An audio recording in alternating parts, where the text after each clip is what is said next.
a major new free trade deal with the US. This was held up by Brexiteers as one of the great prizes for Britain that would come from leaving the European Union.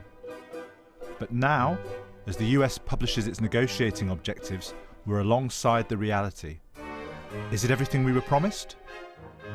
Advocates of Brexit suggested we were special in the eyes of Washington.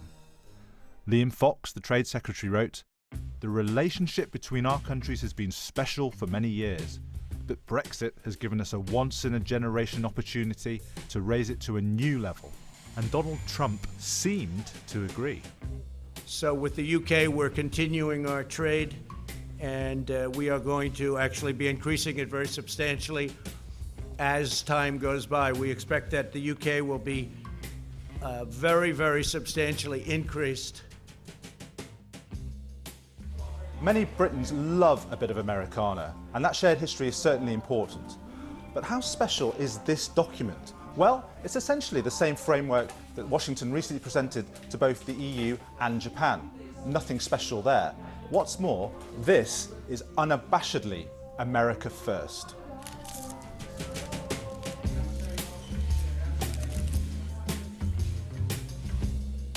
It really does make clear it's about America first. It's about mercantilism. It's about what is good for the US rather than how do we reach a mutually beneficial outcome. What we see in this document is that US trade policy, as it has ever been, is about looking out for US interests, and it's not about being nice to other countries, however deep our friendship is or is perceived to be.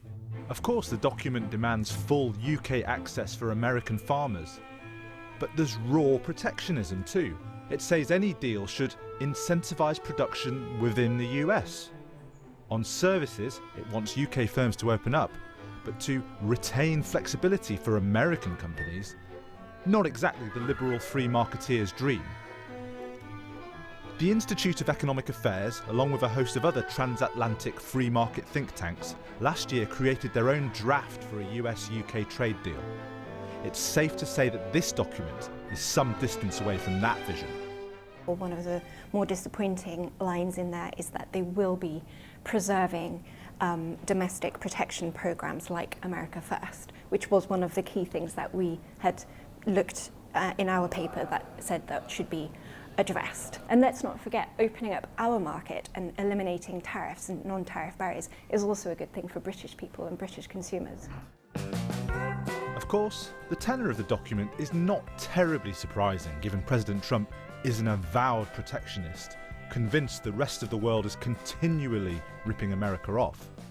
But as well as the protectionism, the document proposes de facto restrictions on the UK's ability to do a trade deal with China, and even stipulations about our own currency. Debates about a UK-US trade deal tend to focus on food imports and standards, the chlorinated chicken question. But there's much, much more at stake too. This is about the freedom of manoeuvre of Brexit Britain, our autonomy. This is only the opening position from the US. Brexiteers insist it's a good start. But how much movement can we expect? The US economy is 7 times as large as the UK's. That, say experts, was always going to lead to a major asymmetry of power in these negotiations. When it comes to compromise and you look at who has to make the most, it is the smaller partner. And I think the UK will find in these discussions with the US, as it does with the EU, that the final agreement, if it were to come to fruition, would look more like the US's vision of it than the UK's. But maybe for some people who see it now and really did have these dreams or vision that actually the US would just be nice to us and we'd get something over the line because we're mates, maybe it is a bit of a wake-up call. America is famous for its comfort food, but a US-UK free trade deal, right now, is looking hard to swallow. Ben Chu there. We did ask to speak to someone from the Department for International Trade, but no one was available this evening. But with us now are Shankar Singham, a Brexiteer trade advisor who works at the free market think tank, the IEA, and Sir Martin Donnelly, who was Permanent Secretary at the Department for International Trade until 2017. Welcome to both of you. Let's try and unpick this a little. Do you think that this will give the UK a sort of choice, because in particular of these agricultural regulations, of either going EU or US in orientation? Well, it's the starting gun to what I think will be a tough and pretty long negotiation. But you're right that agriculture is going to be at the heart of it. Not so much because tariffs, although European tariffs are a lot higher than US tariffs, but because of all the other environmental issues. The fact that you can use 80 pesticides in the US you can't use in Europe, that you don't have any labels for GM food, that you can add growth hormones to feed. So all those environmental and health issues immediately come to the fore. And the American side have been very clear that agricultural access, comprehensive agricultural access, is a key priority. So if we can't solve that one, then we're not going to get very far. Shankar Singham, is this reconcilable, or might we have to say with the US that no deal is better than a bad deal? Well, I think to your point about the agricultural regulatory system and the protections for human, animal and plant health, which are these sanitary, phytosanitary measures.